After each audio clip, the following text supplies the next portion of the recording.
The Italian Wine Podcast is the community-driven platform for Italian wine geeks around the world. Support the show by donating at ItalianWinepodcast.com. Donate €5 or more and we'll send you a copy of our latest book, My Italian Grape Geek Journal, absolutely free. To get your free copy of My Italian Grape Geek Journal, click Support Us at ItalianWinepodcast.com or wherever you get your pods. Grazie mille.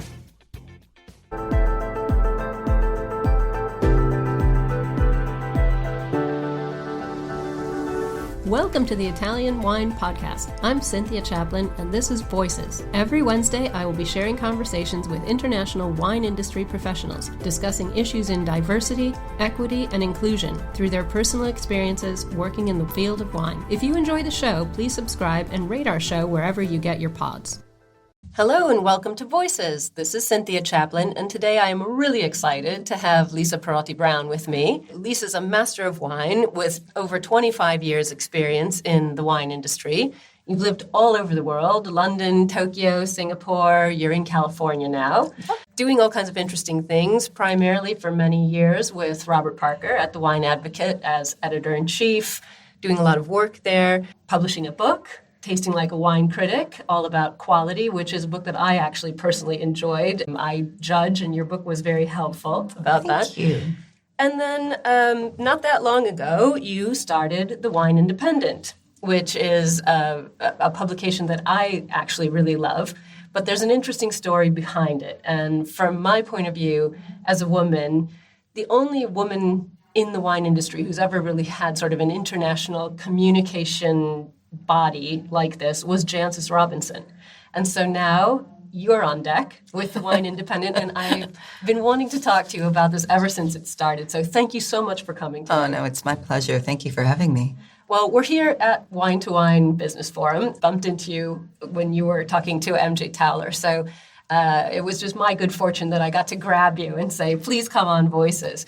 When the Wine Independent started, it was kind of revolutionary. I mean, shocking / scandal. So I just want to pick your brain, what was going on? What was the motivation? What made you say, right, that's it, I've had enough, I'm going to start my own? Well, it was kind of a two-part thing because first of all, there was the opportunity. My partner, Johan Berglund, who I'd known for many years, who has been, started out as a photojournalist, doing conflict photography, but then he came and started photographing wineries, particularly around Bordeaux. And I'd worked with him a little bit at the Wine Advocate. He'd done some projects for us.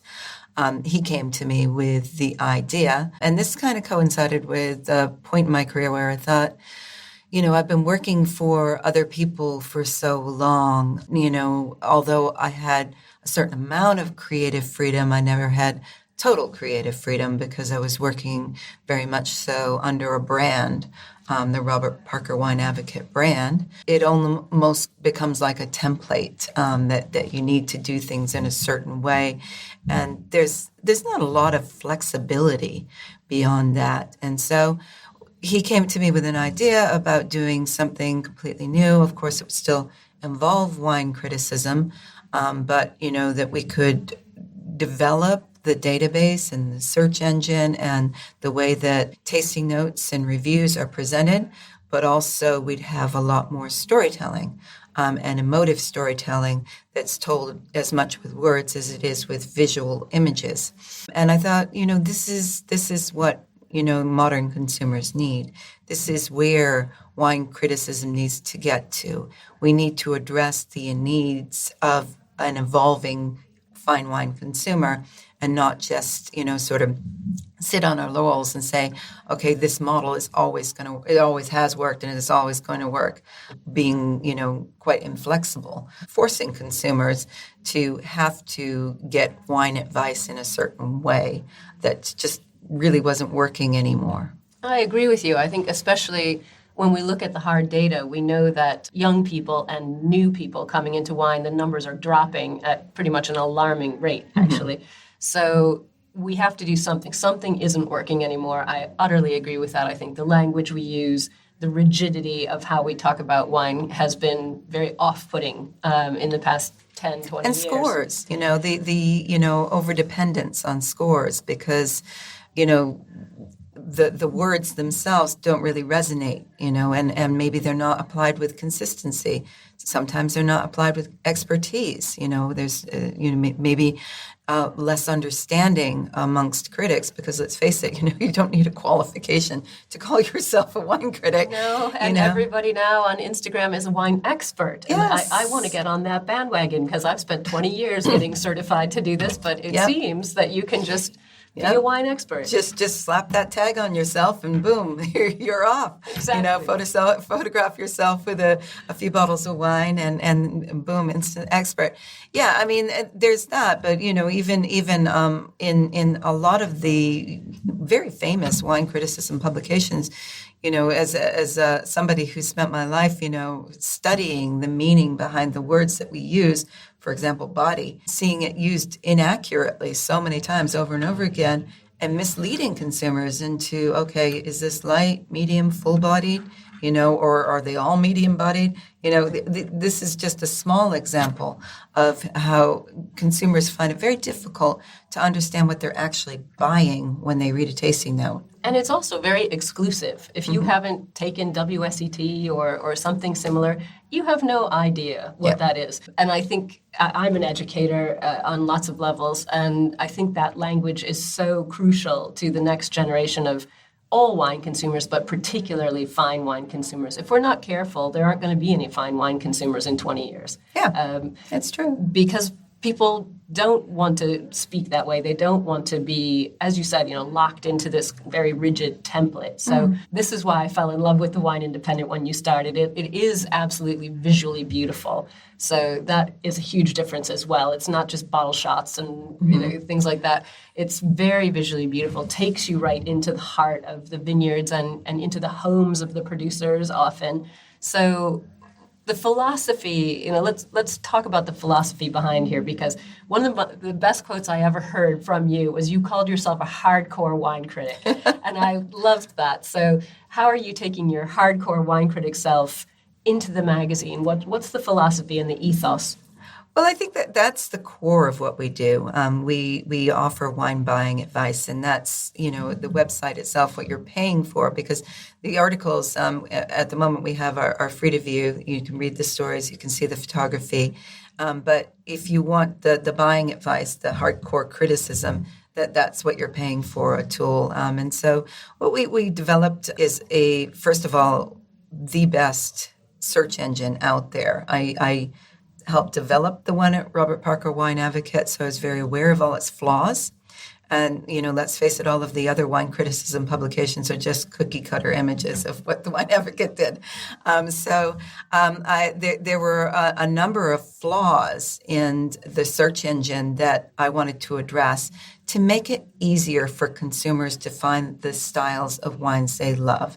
People, they know what they're looking for. They know what sort of Cabernet they like, whether they want a big, rich, full-blooded blockbuster that's, 15% alcohol, or they want the opposite. They want something that's fine and elegant and fresh that's 13% alcohol. With the website, we added more filters. So we do have a filter for alcohol level. Now, that can either be the actual alcohol level, which is what I prefer, as the wine was tested, or it can be what's on the label, but at least it gives them an indication, like picking up a bottle and looking at the alcohol level. It gives you a rough idea. Also, myself and the other critics that I bring on board, we're all trained to know exactly what body means. We've got 5 levels of body that we put into the filters: light to medium, medium to full, and full body. And I sit down and explain, very carefully, a body is essentially built up of one alcohol level. So wine with less alcohol, 12.5%, is going to be, generally speaking, lighter bodied than something that's 15% alcohol, because it gives a sense of weight on the palate. Likewise, dry extract. Dry extract is what you get from tannins and anthocyanins. That also gives a sense of weight on the palate. And so if you have a white wine that's of the same alcohol level as a red wine, the red wine will be slightly fuller bodied because of that dry extract. It gives a sense of weight on the palate. And residual sugar is the other major factor in these things, so that we're each on the same page when we use those terms and we can use them accurately. And that already helps, a person who's looking for a specific style of a Chardonnay or Cabernet Sauvignon, which, can run the full gamut, to dial into their style, as it were, on the website by filtering down to say, okay, I only want medium-bodied down to light-bodied wines that are under 14% alcohol. The other thing we do is for every single wine that we put in the database, we have the major grape variety. So instead of, for example, other reviewers for Bordeaux blends, we'll just put Bordeaux blend. We actually say whether it's predominantly Merlot, predominantly Cabernet Sauvignon, or predominantly Cabernet Franc or something else. There's a few Petit Verdot's as well. It's really interesting to look. You look at a big report like over 800 wines I reviewed for the 2022 vintage, and you can actually sort of say, oh, I love Cabernet Franc-based wines. I only want to sort of find those. Show me those. This is what I love about what you're doing, because it is so consumer-based. It's really for the reader's benefit. You're giving them the opportunity to understand their own preferences and to buy smart, to not, buy a bottle that says, a Bordeaux blend, and you get it home and you think, well, that's not what I like. Yeah. Because actually you prefer more Merlot in the blend. Or, this critic called it medium-bodied. And, I actually say it's full-bodied, Exactly. That wasn't what I was expecting at all. And I think at this point in time, people don't have a lot of disposable income, still recovering from COVID things. And they want to buy smart. And, of course, now we're facing this whole crusade, for better or worse, about health with alcohol and wine. And is, drinking even one glass of wine a week going to kill you, or things like that. So I think what you're doing is really talking to the consumer rather than, other people in the industry as well. Are you enjoying this podcast? Don't forget to visit our YouTube channel, Mama Jumbo Shrimp, for fascinating videos covering Stevie Kim and her travels across Italy and beyond, meeting winemakers, eating local foods, and taking in the scenery. Now, back to the show. While we're on this subject, what's your take on this new health issue, the concern about should we be putting, sort of cigarette-style wine will kill you on the label? Where are we going with this? Yeah, I mean, it's a difficult question to ask somebody like me because, of course, I'm biased. I work in the wine industry, and I have... We all have to confront it, though. Exactly, so, yeah. Exactly. To be honest, though, I mean, I don't think, cigarette warnings are warranted because I think that's probably exaggerating what the situation is with alcohol. But people do need to know. I think, we should have more careful, and it's the problem is it's very hard to police, but more careful and conscientious mention of what the alcohol level is in the wine, because it's important. It will give a consumer, a rough idea about how much of that they can drink, versus something that has less alcohol or something that's more alcohol. And it's not about, everybody's going to go stampeding to the lower alcohol wines. Sometimes you're in the mood for something that's a bit richer, fuller bodied, more powerful, but you just need to be aware that you can drink less of that. Exactly. Because, I think that, for the most part, responsible wine drinkers, they don't want to get completely sozzled. They want to have a pleasant experience, enjoying the wine, usually with some food, and then, feel good about themselves as well. And so we need to give them all the information they need in order to have that experience. And wine's a luxury. Yeah. It's not something that we need. It's something that we choose. And I think getting that notion to people's heads too, if you're going to take the time to, investigate a wine, buy the wine, taste it, drink it, understanding that it's a luxury, not just a route to a wild evening out, is something else that will help us as we're going forward. I like the fact that you're putting so much emphasis on the level of alcohol in the wine. I think that's really crucial, and it's something that people don't really think about, particularly when they're drinking wines that they're not familiar with. A lot of Southern Italian reds are very powerful. You can have Primitivos up to 16%. But if people aren't aware of that, then it's kind of incumbent on us to make that happen. Yes, and particularly with climate change, it's changing the styles of wine. I mean, we're seeing wines of those alcohol levels in a warm vintage on the right bank of Bordeaux. Absolutely. And that probably comes as a surprise to a lot of people, because traditionally that just wasn't the case. And I don't think most people who aren't in the wine industry, most wine drinkers, wine lovers, don't really associate climate change with wine. It's sort of two separate things that aren't in the same room, but we know that they are. And we are going to have these problems with warm vintages all over the world, wines changing. And again, we have to make people aware of that. First of all, so they're not disappointed. They buy their wine that they've always liked, and I don't like it anymore. Why has it become so fruity and so, so warm and so robust? It wasn't like that before. And helping people to buy wisely, as I was saying before. So with the Wine Independent, what are the plans? I'm excited because I really enjoy it. I've said that a few times. I'm a fan. But what are the plans going forward? You've only been doing it 2 years? Not even. No, we're at about 1.5 years now. So, beyond the hardcore wine criticism, which I said I wanted to improve upon when we did this, we're also about storytelling, very much so. And so the other frustration that I used to have, for example, with the Wine Advocate, was what I called the big tasting note dumps. So basically, you'd bring out, once every 2 months, a huge report on a region that has, 1,500 tasting notes, and you just dump them all in, and there's not much story there. You're not giving consumers a sense of an experience or a story to tell with the wine. And it's extremely boring to read. Well, it is, because it's just, wading through tasting notes. And so what I wanted to do was break up some of those larger reports. So, for example, right now I'm working on the 2021 vintage in Napa. And although I've just produced a vintage report, so that if anyone who's interested in reading about what happened in the vintage and what they can expect from the quality of the wines, that's there. And I think that's almost more to the point than you can only say blackberry and black cherry so many times, and I write loads of tasting notes myself, and even I get bored reading that stuff. So I think discussing the vintage that way is smart.